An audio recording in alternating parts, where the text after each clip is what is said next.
Love जिहाद 50,000 से अधिक हमारी बहन बेटियां वो नाम बदल कर आते हैं, हाथ में कलाया बांध कर आते हैं और हमारी 50-60 हज़ार बेटियों को साल भर में इससे ज़्यादा ले जाते हैं। केरल की फाइल देख लो, केरल के हाई कोर्ट ने क्या कहा है। लैंड जिहाद सरकारी ज़मीन पर कब्जा करना और वहाँ पर अपने उपासना स्थल बनाना वो अपना अधिकार समझते हैं। वोट जिहाद राष्ट्रवादी दलों को वोट नहीं देंगे, उनको वोट देंगे जो राष्ट्र विरोधी हैं, जो भारत को तोड़ने की बात करते हैं, जो सनातन धर्म को चुनौती देते हैं, जो देश के खिलाफ बोलते हैं, उनको वोट देंगे। गौ हत्या करना वो अपने अधिकार समझते हैं। कितने कत्ल खाने और किस तरह वो गौ माता की हत्या करते हैं। धर्मांतरण, पाकिस्तान में कोई हिंदू मुसलमान को हिंदू बनाने की सोच सकता है? बांग्लादेश में कोई हिंदू बांग्लादेश के मुसलमान को हिंदू बनाने की सोच सकता है? अरे विभाजन में तुमने पाकिस्तान लिया और हमारे हिस्से में हिंदुस्तान आया। बताइए, यहाँ पर भी धर्मांतरण, कभी कैराना खाली हो रहा है, कभी मुरादाबाद खाली हो रहा है। जहाँ पर भी उनकी थोड़ी आबादी बढ़ जाती है, हिंदू का निष्कासन, भागना प्रारंभ हो जाता है। हमें चाहिए कॉमन सिविल कोड। दुनिया का कोई भी देश होगा, सबके लिए एक कानून है। या सुप्रीम कोर्ट 2-3 बार कह चुका है, किसी भी धर्म को, किसी भी उपासना पद्धति को मानने वाला हो, सबके लिए एक नियम होना चाहिए। जनसंख्या नियंत्रण कानून सिंध की, बलोचिस्तान की, पंजाब जो पाकिस्तान में चला गया, बलोचिस्तान की, बांग्लादेश जो आज बना हुआ है, अगर यहाँ पर मुसलमानों की आबादी नहीं बढ़ती, हिंदुओं की आबादी ज़्यादा होती, मन में विचार करिए, क्या ये देश से अलग होकर के पाकिस्तान बांग्लादेश बना देते? हमारी एक शादी 2 बच्चे, वहाँ 3-4 शादियाँ, बच्चे 7-8-10।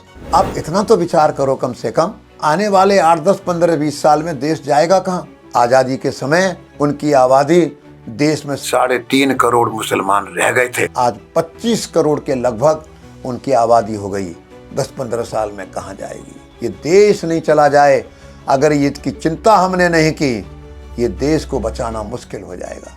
अपने तीर्थ, मंदिर, आबादी, बहन बेटी, घरों को बचाना मुश्किल हो जाएगा। जनसंख्या नियंत्रण पर आपको हमको मांग करनी पड़ेगी। आप मस्जिद और चर्च का तो अधिग्रहण नहीं करते हो और किसी के उपासना स्थलों का अधिग्रहण नहीं करते हो। सरकार को हिंदुओं के मंदिरों का अधिग्रहण करने का क्या अधिकार है?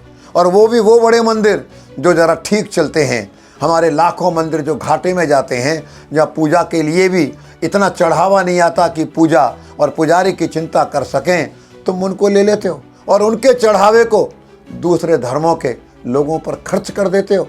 जितने हिंदू मंदिर हैं, उपासना स्थल है, ये सब सरकारी नियंत्रण से बाहर आने चाहिए। इनकी व्यवस्था हिंदू समाज स्वयं करेगा, संतों के मार्गदर्शन में। और 1991 का वर्शिप कानून, देश की संसद में बैठकर मुट्ठी भर लोगों ने ये पास कर दिया। भूल जाइए जो 1991 से पहले हुआ है, जो हमारे कानून, जो मंदिर, किसी भी नए बात को लेकर के आंदोलन नहीं किया जा सकता। जो जैसा है वैसा ही रहेगा। इस 1991 के वर्शिप कानून को हटाना पड़ेगा। कल को आप कहेंगे कि 2020 तक जिसने जिसकी हत्या कर दी, उन लोगों पर कोई मुकदमा नहीं कर सकते। आगे से देखेंगे जो होगा।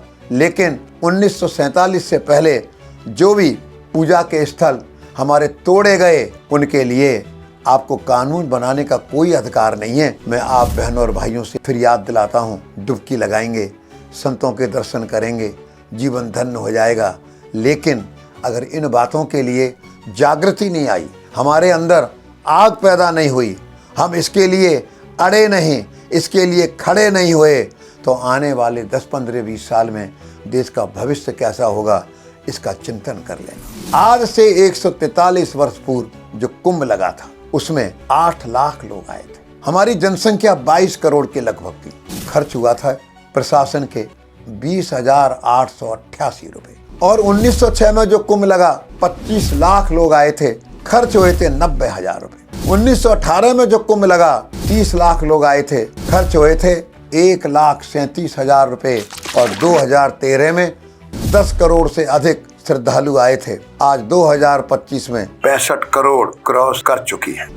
2013 में बजट था 1213 करोड़ रुपए का, आज बजट है 8,000 करोड़ रुपए का। कुंभ मेले का क्षेत्रफल जो है, बैटिंगटन सिटी ईसाइयों का सबसे बड़ा केंद्र इटली रोम की राजधानी में, उससे 49 गुना ये हमारा कुंभ का क्षेत्र है। महाकुंभ में आने वाले श्रद्धालुओं की संख्या 65 करोड़ अर्थात पाकिस्तान से 3 गुनी। 142-45 करोड़ का चीन है, 144-45 करोड़ का भारत है और नंबर 3 पर यह कुंभ का क्षेत्र है जहां पर 65 करोड़ क्रॉस हो जाएंगे। पाकिस्तान से 2 गुना है आबादी में। अमेरिका की आबादी से प्लस 6 करोड़ अधिक है। ट्रेडिंग सर्च में इस समय पूरी दुनिया में कुंभ चल रहा है। कुंभ में आए हुए सभी बहनों भाइयों को प्रणाम करके, कुंभ में आए हुए पूज्य संतों को प्रणाम करके, आप सबको प्रणाम करके यहाँ से कुछ लेकर के जाएंगे। मैं इस विषय को यहीं पर समाप्त करता हूँ।